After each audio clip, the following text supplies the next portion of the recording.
Bismillahirrahmanirrahim. Assalamualaikum warahmatullahi wabarakatuh. Alhamdulillahirabbil alamin wa bihi nasta'in ala umuri dunya waddin. Asyhadu an la ilaha illallah wahdahu la syarikalah wa asyhadu anna Muhammadan abduhu wa rasuluhu la nabiyya ba'dahu. Allahumma shalli wa sallim ala habibina qudwatina Muhammad wa ala alihi wa sahbihi wa barik wasallam. Ya ayuhan nas ittaqullah haqqa tuqatih wa la tamutunna illa wa antum muslimun. Wa qala Allah ta'ala fi kitabihil karim aidan ya ayyuhalladzina amanu kutiba alaikumus siyam kama kutiba alal ladzina min qablikum la'allakum tattaqun. Saimin wa irsyadiyin wa kullukum ajmain. Pada saat ini kita masuk pada bulan Ramadan. Dan tema sentral di bulan Ramadan ini adalah takwa. Takwa, kata-kata ini disebutkan lebih dari 230 kali di dalam Al-Quran. Dan Allah mengatakan juga dalam surat Al-Hujurat ayat 13, yang potongan ayatnya berbunyi, Inna akramakum indallahi atqakum, innallaha alimun khabir. Bahwa sesungguhnya yang paling mulia di sisi Allah, di hadapan Allah, adalah orang yang paling bertakwa di antara kalian, dan sesungguhnya Allah Maha mengetahui lagi Maha mengenal. Ibnu Katsir dalam hal ini berkata, sesungguhnya kalian bisa mulia dengan takwa, bisa mulia dengan takwa, dan bukan dilihat dari keturunan. Saimin wa irsyadiyin, sekolah kita bisa lebih dari 12 tahun. Dari SD hingga kuliah, ya SMA, plus lagi kuliah mungkin tambah 2, 4, atau 6 tahun, 8 tahun lagi. Artinya bisa jadi 12 sampai 20 tahun kita bersekolah. Belum lagi ada tambahan lagi training-training yang diselenggarakan, atau sekolah-sekolah kecil yang diselenggarakan oleh perusahaan tempat kita bekerja atau dimanapun kita bekerja. Artinya banyak sekali waktu kita habiskan untuk menyekolahkan diri kita supaya kita bisa menjadi profesional, menjadi orang yang mandiri dari sisi penghasilan, dari sisi keilmuan, dari sisi keprofesionalan. Saatnya bulan Ramadan adalah saatnya kita bersekolah takwa. Sekolah sebulan sekali dalam setahun ini perlu kita sikapi atau kita jalani dengan sungguh-sungguh, sebagaimana bahkan bisa jadi harusnya lebih dari saat kita bersekolah. Kita tahu bahwa tidak ada dikotomi dalam Islam bahwa kita harus menjadi profesional. Seorang muslim itu seharus menjadi profesional. Tidak ada dikotomi antara dunia dan akhirat. Dunia adalah ladang amal, akhirat adalah tempat menuai dengan ridha Allah. Kita tahu juga bahwa semua nabi dan rasul punya profesi. Gembala, tukang kayu, pedagang, pemimpin negara, pemimpin wilayah, dan sebagainya. Dan semua mereka adalah pekerja keras. Tidak ada episode para nabi itu bermalas-malasan, kecuali hanya beristirahat sejenak saja. Dan bahkan Rasulullah SAW juga memerintahkan kepada kita untuk bekerja dengan sungguh-sungguh dan bekerja dengan ihsan. Dan Allah Subhanahu wa taala bahkan mengatakan kepada kita, wabtaghi fima atakallahu daral akhirah wa la tansa nasibaka minad dunya wa ahsin kama ahsanallahu ilaik wa la tabghi al-fasada fil ard innallaha la yuhibbul mufsidin. Dan carilah pada apa yang telah dianugerahkan Allah kepadamu, kebahagiaan negeri akhirat, dan janganlah kamu melupakan bagianmu dari kenikmatan duniawi, dan berbuat baiklah kepada orang lain sebagaimana Allah telah berbuat baik kepadamu. Wa ahsin kama ahsanallahu ilaik.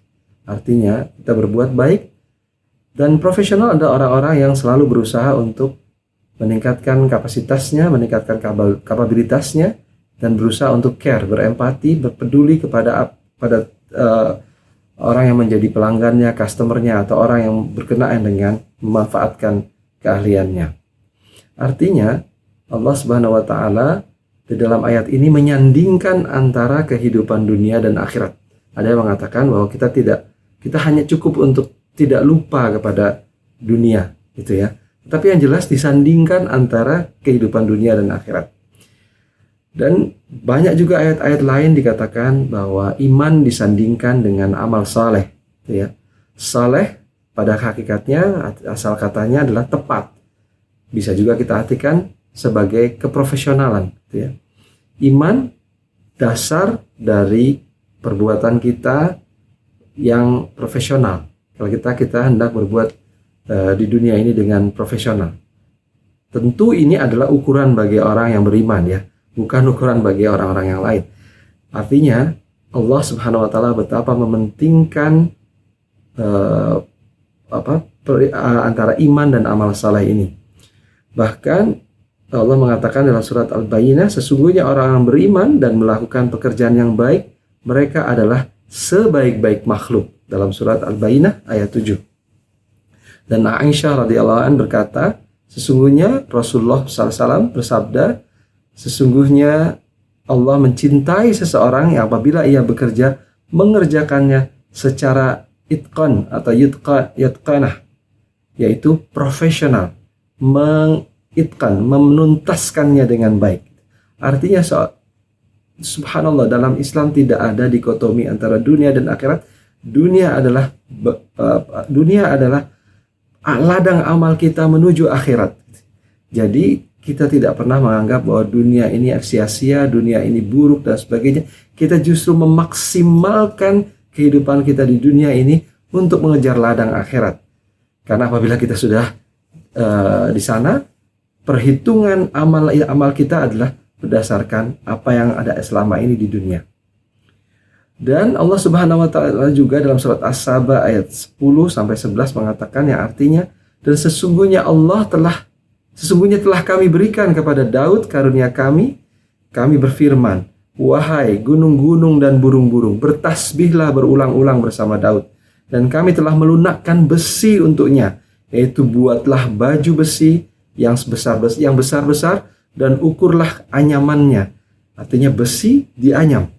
Itu kegiatan teknologi yang luar biasa sebenarnya ya, kalau saya ungkapkan tapi tidak punya waktu. Dan kerjakanlah amalan yang saleh. Allah mengaitkan betul-betul kehidupan dunia dan juga perintah untuk bertasbih dan sebagainya. Sesungguhnya aku melihat apa yang kamu kerjakan. Dalam hadis juga dikatakan, sesungguhnya di antara perbuatan dosa ada yang tidak dapat dihapus oleh pahala salat, pahala sedekah, haji, namun hanya dapat ditebus dengan kesungguhan dalam mencari nafkah penghidupan. Betapa bekerja dengan baik, sesungguh-sungguh tentu bekerjanya mencari pahala dengan nafkah atau menghapuskan dosa dengan mencari nafkah ini bukan hal yang main-main. Bagaimana mungkin kalau kita menyakiti, dengan kita bekerja kita menyakiti orang lain, dengan kita bekerja kita membuat orang lain menjadi rugi, dengan kita bekerja orang tua kita menjadi marah dan sebagainya. Itu bukan pekerjaan semacam itu, bukan sikap semacam itu, tapi pekerjaan yang dilakukan dengan iman, profesional, amal saleh dan sebagainya. Baiklah, saya kira saya ingin menekankan di sini betapa seorang muslim harus mendasari dirinya dengan iman dan menguatkan amaliyah-amaliyahnya di dunia dengan profesional, dan semua itu dalam rangka kita bertakwa kepada Allah, dalam rangka kita mengerjakan perintah-perintah Allah, dalam rangka kita mendapatkan kemuliaan di sisi Allah.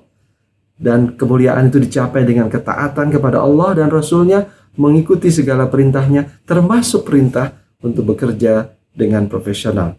Mudah-mudahan kita menjadi muslim yang tidak mendikotomikan antara kehidupan dunia dan akhirat, tetapi justru kita menjadikan dunia ini ladang amal dan kita mengisinya dengan kualitas ketakwaan, karena takwa ini adalah tema sentral Al-Quran, tema sentral Ramadan, dan artinya tema sentral kehidupan kita. Billahi taufiq wal hidayah. Alafu minkum, alhaqqu min rabbik, wa la takunanna minal muntarin. Wassalamualaikum warahmatullahi wabarakatuh.